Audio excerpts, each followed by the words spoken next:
Pokemon has lots of both easy and difficult battles. Usually when thinking of the hardest ones, the first to come to mind are gym leaders and champions. But what about just regular trainers? This could be in the context of both a casual playthrough or something more challenging like a Nuzlocke. In this video, I'm going to cover what the hardest trainers are in each Pokemon region. In an attempt to find the hardest trainer in each region, I will pick the hardest trainer specifically in the region and not each game. For example, the hardest trainer in Fire Red and Leaf Green may be weaker than the hardest trainer in Red and Blue and will not be mentioned. Obviously, this list is going to be very subjective, and these trainers could be significantly easier for some people if their teams counter each trainer well, but these trainers are generally some of the most difficult in the series. I also should preface that I will only be covering trainers that you battle prior to becoming the champion in the respective region. Starting off with Kanto, and more specifically the Generation 1 games Red and Blue. There are a few really challenging trainers, like, any trainer of the Pokemon that knows rap.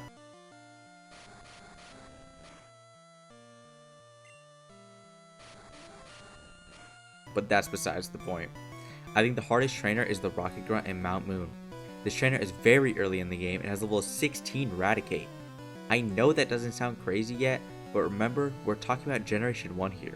In Generation 1, the chance of landing a critical hit is dependent on the Pokemon's speed stat. It just so happens that Raticate has one of the highest critical hit percentages in the game at just a little bit below 19%. This effectively means that for every 5 attacks, Raticate will land a critical hit. Now, if that was the end, then this would not be the hardest battle. This Raticate also knows Hyper Fang, a base 80 power normal type stab move on a Raticate that shouldn't even be a Raticate yet, that is statistically much likelier to critical hit, and Hyper Fang has the chance to flinch. This Rocket Grunt is without a doubt the hardest trainer in Kanto. I'm sure most of you are familiar with the gym leader Whitney. A lot of people tend to think she's the most challenging gym leader in all of the franchise. A big reason she tends to be so difficult is the lack of fighting types available up to that point, as well as how good Miltank's stat total is for that point in the game. That very reason is what makes Beauty, Callie, and Cassandra so amazing. They are especially challenging in the Gen 4 remakes Heart Gold and Soul Silver because they are a forced double battle on Route 37, and they have a Clefable and Wigglytuff each. When getting footage for this video, I kid you not, I immediately got disabled and encored in the same turn, forcing my Quilava to struggle. The Clefable also knows Metronome, which is always a fun move to fight against. Another thing that makes this fight lovely is the awesome mechanic of Infatuation. These Pokemon have the ability Q-Charm, so once infatuated, 50% of the time, you won't even be able to attack. With how unlikely you are to have a fighting type at this point in the game, fighting 4 bulky, fully evolved Pokemon with only one weakness makes them very challenging, as well as the fact that it's a double battle, meaning they can double into your Pokemon. In Hoenn, I think the hardest battle is Cool Trainer Caitlyn and Quincy at the end of Victory Road. These trainers have absolutely lethal teams, with Caitlyn having a Gardevoir and a Slacking, while Quincy has a Slacking and a Dusclops. I don't even need to bring up how strong Slacking is, and to have 2 of them is insane. But that's not even the worst part. Both Gardevoir and the Dusclops have the move Skill Swap.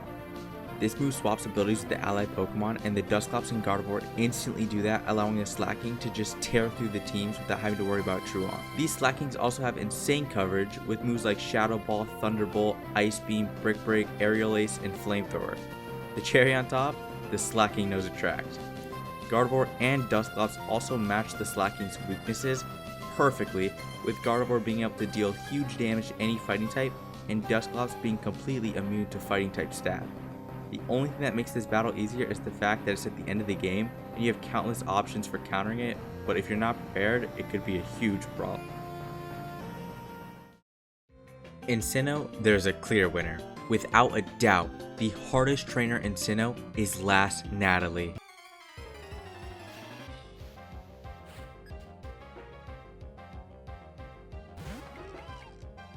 No, but seriously, Ace Trainer Dennis and Maya on Route 215 are definitely the strongest. They're extremely hard in both Diamond and Pearl as well as Platinum, but I think they're much more challenging in Diamond and Pearl. To start, it's a double battle, which already makes this much harder. When you look at their teams, it doesn't get much better. Ace Trainer Dennis has a Monferno and a Gyarados, and Ace Trainer Maya has a Glameow and a Kadabra. But wait, there's more. Route 215 is always raining, which is really helpful for the Gyarados, and that's still not it. The Gyarados happens to be at the perfect level to learn Dragon Rage, a move that always does 40 HP, as well as Thrash, a base 90 physical move to go with Gyarados' massive 125 attack stat, and on top of all that, the Gyarados has Intimidate. At the level that you fight these trainers, Dragon Rage is pretty much a guaranteed 2-hit KO for most Pokemon that you have. And if we look at Kadabra, it makes the fight even worse. Kadabra is deceptively strong for not being fully evolved, with a special attack stat of 120 and a speed stat of 105. Kadabra will outspeed most of the Pokemon you have and hit them really hard. You may think that the Glameow on the team is dead weight, but if you played any Gen 4 game, you know that Glameow has no shame in putting anything and everything to sleep, and this battle is no different. This thing will put you to sleep and let Gyarados or Kadabra do the dirty work. The only saving grace for this battle is the fact that you can force them into single battles by talking to the trainers individually, which you should definitely do. I actually had a surprisingly tough time picking any one trainer in Unova that stood out as particularly strong. In the end, I ended up going with Motorcyclist Charles, or Heartbreaker Charles as he calls himself. He has an interesting gimmick where in Pokemon Black and Black 2, he chooses to have a rotation battle, while in Pokemon White and White 2, he chooses to have a triple battle. I think the hardest iteration of Motorcyclist Charles is his Pokemon White team and battle style. He has his Zebstrika, Rock, and Basculin. At first glance, his team doesn't look too strong, but those are all pretty solid Pokemon and the battle isn't too late into the game. The Rock also has the ability Intimidate, while the Basculin has the ability Adaptability, so not bad abilities by any means. This team has great coverage across all Pokemon, which can make this a difficult battle. Pokemon X and Y are usually seen as the easiest Pokemon games in the entire franchise, which, personally, I don't disagree with, but that isn't without its fair share of tough battles.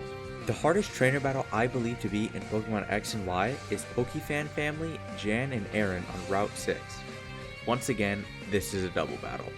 These trainers have two Furfrou, which are extremely strong for that point in the game, and they also know Stab Headbutt, which from a base 80 attack stat that early on can be really dangerous.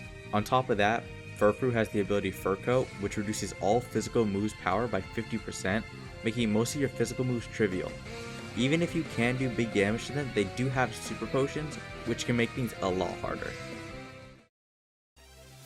Similar to Hoenn, Alola's hardest battle is the final battle of Victory Road. These trainers are Master and Apprentice Brionne and Kaimana in Mount Lanakila. Their team consists of an insane Vigable, Glalie, Forretress, Tyranitar, and Bisharp. Starting with the obvious. This team is just flat out insanely powerful.